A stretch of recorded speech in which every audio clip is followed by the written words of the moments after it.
Hello everyone. Hope you are doing well. In today's section, we are going to cover the following topics: printf, scanf, getch, and clear screen.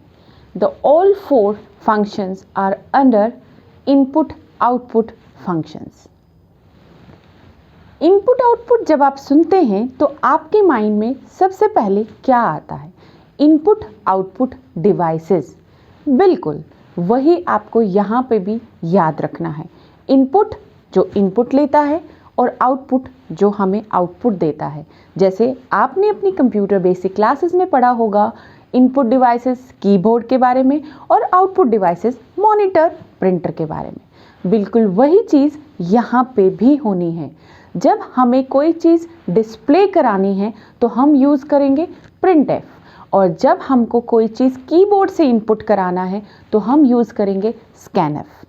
अब getch और clear screen, CLR अगर आप बोलें तो उसको हम technically clear screen बोलते हैं. तो नाम से ही पता है कि ये स्क्रीन को हमें साफ करने के काम आने वाला है.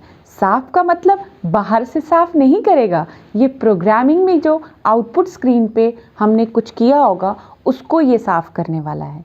तो आपको ये याद रखना है.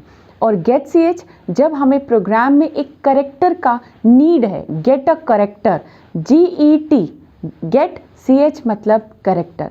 तो इन चारों फंक्शंस को हमने वन बाय वन प्रोग्रामिंग में प्रैक्टिकली करना है और इम्प्लीमेंट करेंगे. और हर प्रोग्राम में ऑलमोस्ट printf scanf का रिक्वायरमेंट होता है. तो आपको ये याद रखना है, जब आपको कोई भी चीज़ डिस्प्ले करानी है तो आप printf यूज़ करेंगे, कोई भी चीज़ आपको इनपुट लेना है तो आप scanf यूज़ करेंगे, और स्क्रीन को क्लियर करने के लिए आप क्लियर स्क्रीन CLR यूज़ करेंगे. लेकिन आपको ये भी याद रखना है कि इन चारों फंक्शंस को करने के लिए हमने फंक्शन क्यों कहा?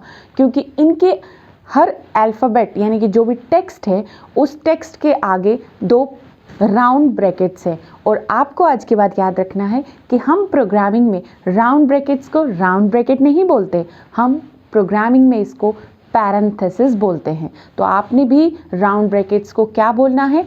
पैरेंथेसिस. सो पैरेंथेसिस जब हो तो हम उनको फंक्शन कहते हैं. जैसे आपने लास्ट लेक्चर में मेन के आगे देखा कि गोल राउंड ब्रैकेट्स थे, तो मेन भी हमारा एक फंक्शन है. सो printf, scanf, getch and clear screen, they are the 4 input output functions. But in चारों फंक्शंस को वर्क कराने के लिए हमको एक स्पेशल फाइल की रिक्वायरमेंट होती है जो हमें हमेशा प्रोग्रामिंग में मेन से भी ऊपर लिखनी होती है. इसीलिए ऊपर लिखनी होती है, इसीलिए हम उसको हेडर फाइल बोलते हैं.